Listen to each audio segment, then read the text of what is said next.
This morning was one of those mornings where I didn't really know what to do photography wise, and when that happens, it's time for a limitation challenge. So I hit the coast with the cheapest lens I own and told myself I was only going to shoot black and white photos. On top of that, I decided to limit myself to 20 photos only. The lens, by the way, was this little baby Viltrox 40mm that I've shot with a fair few times on this channel, and I actually use a hell of a lot. Just me, my dog, and this 40mm. Let's run through the footage and I'll talk about the good, the bad, and what drew me to take certain images.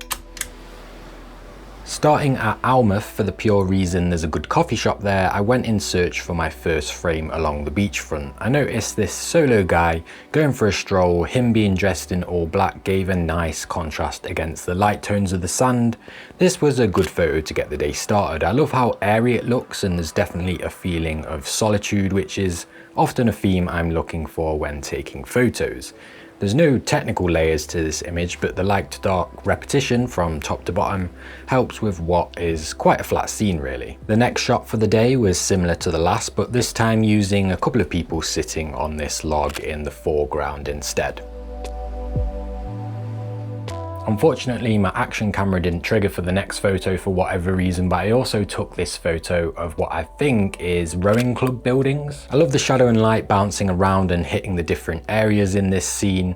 This was about as contrasty as the day got, and I actually thought this photo would look glorious in colour, but I'm sticking to the challenge. Next up, we ventured onto the riverbed where at low tide you can walk around quite freely, well, up to a certain point at least before you sink in the quicksand. I've photographed this particular boat a few times in the past, but on this occasion I love the trio alignment of this boy in the foreground, the small boat on the right, and the big boat in the middle. I processed this image a bit darker than the others so far just to make sure that the white stuff stood out as well as they could in the frame. Liking that scene quite a bit, I took one more, this time bringing the full hill in the background into play, but still giving us this trio of subjects, this time aligned from the right to left. I'm not sure which I prefer at the moment, but I'm possibly leaning towards this one. So after those few images there, the weather shifted to a much grayer and flatter atmosphere. So I moved on down the coast a little bit to Newbiggin because I thought that area would work much better under these conditions, and I know it quite well as well. Starting off with some photos of the cabins on the cliff edge, this frame here caught my eye due to all of the rocks and boulders in the foreground, which I assume at one point actually made up the cliff. You get a nice contrast from raw rocky terrain at the bottom moving up into these new modern looking lodges, which always speaks volumes to the location of these, because who knows how long these will be able to sit here before they have to be moved backwards, or well, perhaps tide management is in place well enough here that there's no danger, I don't know. Either way, going in for a side angle, this time using this big cabin on the left to fill the frame up a bit more.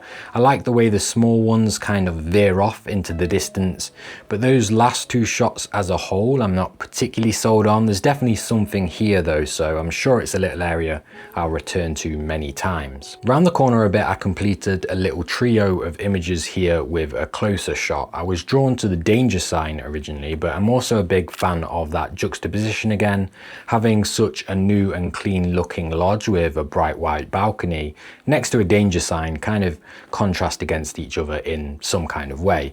The power station off in the distance helps give this background a bit of interest here as well. Now, I love photo sessions like this because it's an opportunity to stop overthinking the location you're going to for one, and two, stop overthinking the photos that you're actually trying to get or stuff that you've perceived in your head beforehand, and instead you just go out with the camera, notice stuff, have a bit of fun. While looping, made friends with the 20th dog of the day and noticed these two people stood in deep conversation. I attempted to use this big block of bricks here as a way to lead a line into the people, and while it does do that, honestly I think it's just a bit too obtrusive on the foreground of the photo, and the bench down there is very distracting as well. In my head that image worked quite well when I shot it, but I think that speaks volumes to getting the images back back and forming an opinion after the fact sometimes, because there are shots out there that you take and you just know straight away that it's going to be pretty good or a keeper or what have you. But sometimes you need to do that little bit of analysing when you get back and just form your final opinion on a photograph. So moving off down the beach, I spotted a photo revealing itself before my eyes that I feel like I've been waiting for since the dawn of time. A horse in the ocean. The Sony shooter stereotype came out strong here. I fired off about 5 frames while grinning like a Cheshire cat. So that's the 20 shot rule out the window. Sorry. But if we class that as one photo that I shot multiple times, then technically I'm still under the 20 shot rule, because it wasn't another frame, it was just making sure that I captured the moment. But realistically, yeah, I've already failed the challenge, haven't I? Worth it though, because I absolutely love this photo. It's by far my favorite from the day. I doubt this will seem too unique to everybody out there, but a horse and a guy on a little carriage rolling through the ocean is definitely not something I see often at all. I actually noticed this horse way back from the beach near the car park and said to myself, please tell me you're going down onto the beach. And I kind of kept a side eye on them as I walked around and looked for other stuff and that. And when I noticed they were coming down onto the beach and heading towards the water, I turned into Usain Bolt in his prime, apart from with a camera in my hand. As some of you will know, I've been fond of shooting rundown or abandoned cars out in the world recently. There's no old cars around here, but we did have the next best thing, a tractor. The sheet over the top was a nice addition to the scene, and using this wall to break up the left-hand side with the no vehicles signage made for a pleasing composition, I would say. A couple of people then moved into the scene, so I stepped back for a wider version of that shot, bringing the people into play. This was a compromise type of shot, which I'm not sure about, as the tractor segment is probably too far to the right hand side, but stepping right here and bringing it further into the frame revealed a load of mess and distractions just beyond the frame here. The next frame kind of solved that though, using yet another tractor with a lovely sheet over the top of it. The angle of the building and wall here act as a nice anchor to bring us into the background of the shot that now includes those same 2 people. I noticed they were actually flying a drone around, so that's probably why they were so firmly rooted in place, probably filled with anxiety of it flying away somewhere. Nevertheless, I moved on around a back street as these lobster pots caught my eye from a distance. This is a classic instance of a photo that I feel is made on a temporary addition to the scene, because I assume these lobster pots don't sit here 24/7 and they actually get put to use at some point. Otherwise, it's a strange choice of backyard decor. The addition of those lobster pots turns it into something you can pinpoint to the coast without seeing the ocean or seeing the beach. And rather than a photo that could have been taken anywhere, I got one in portrait too, but I definitely prefer the landscape. If you're counting, minus the burst I had earlier with the horse photos, we're currently on 15 frames, which had me wanting to stop off at one more little section of the beach before wrapping up. So one more photo from here before I moved on. I spotted this guy in all black clothes again, stood on the beach, probably waiting for a mermaid or something, so I decided to incorporate yet another tractor into the foreground of this image. Just as I was framing it up though, his dog ran past, which makes more sense than the mermaid. I took 3 frames here because I thought the dog being included could be quite cool, but the one I actually liked the most was just as the dog dipped behind this boat and the man turned to watch his dog running past, assuming that's his dog anyway. So I think I've basically created my own rule for myself as this video is playing out, that if I did take a few shots, a burst of 1 or 2 frames while a moment was unfolding, that doesn't count. Okay, that doesn't count. I'm still under 20 photos. I'm not, but I am. Anyway, I rambled a bit further down the coast and came across this old rustic boat sitting on the rocks, and honestly, I've never seen this before. I didn't know why it was there. Is it abandoned, or does it belong to one of the fishermen in the distance? I don't know. Either way, I think this is a really good example of the fact that we don't really know on any given day what we're going to find or what photos we're going to take. So sometimes all it needs is stumbling a bit further down the coastline, going round a random corner that we've never looked round before, and we could be greeted with a fantastic subject in a fantastic place that we never knew existed, that we've never seen photos of before. And those kind of finds, I feel, are just fantastic when it comes to photography. I took 2 frames of this grand old boat, one utilizing the space on the left hand side to keep these fishermen in the frame.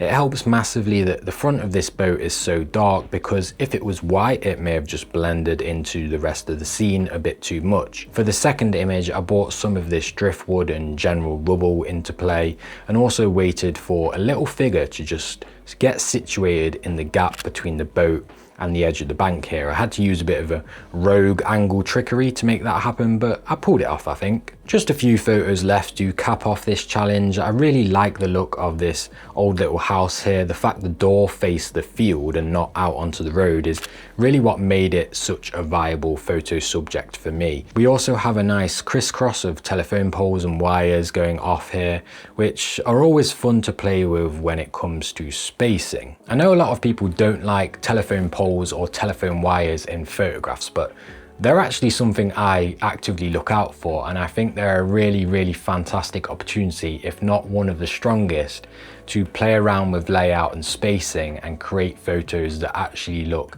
really intentional, rather than like snapping off a quick shot where the poles and the wires and stuff don't align that nicely in the rest of the frame. Going in for a full frontal shot but with no nudity, the chimneys either side here just look so cool to me. That's not really something I see on houses often, let alone a bungalow. Maybe it is common, but it makes sense because I guess with the age of these houses, they'd probably have had fireplaces in multiple rooms. Stepping back from that frame, I also got a wider version, and this telephone pole and wire arrangement here just makes my heart sing. We've almost got the perfect amount of spacing between these 3, and the wires all kind of loop around each other pleasingly, and I think this shot is actually a strong keeper for me. On to the very last shot, jumping out of my car when I spotted this signal box on the way home. Nothing too fancy with this one, just a nice simple frame with some lovely lines in the form of road paint cutting through the concrete in the foreground. Alright, so if we discount the couple of times that I did a bit of a shutter burst in order to capture a moment that was passing by, I ended up with 22 frames, so I still failed this challenge, I'm afraid. But can you really ever fail when you're out having a good time with your camera? I don't think you can. That's kind of the point with these challenges. They get you out when you don't know where to go or what to do. They allow you to have some unserious fun, learn about your likes and dislikes, and probably come away with a good shot or 2 in the process. If you've never done something like this, trust me, give it a try. Even better, make it like a little series or an ongoing challenge, because then when you do have those mornings or days where you don't really know where to go and shoot, but you want to quickly run out for a few hours or something, you can just continue that challenge somewhere else in a new place, or you could do it multiple times in the same place. You know, there's no rules here. Well, there is, because you have to make the rules to make the challenge, but you get what I'm saying. I hope you enjoyed this video. Thank you so much for watching, and as always, I'll see you in the next one. Let me know your favorite photo in the comments as well. Bye.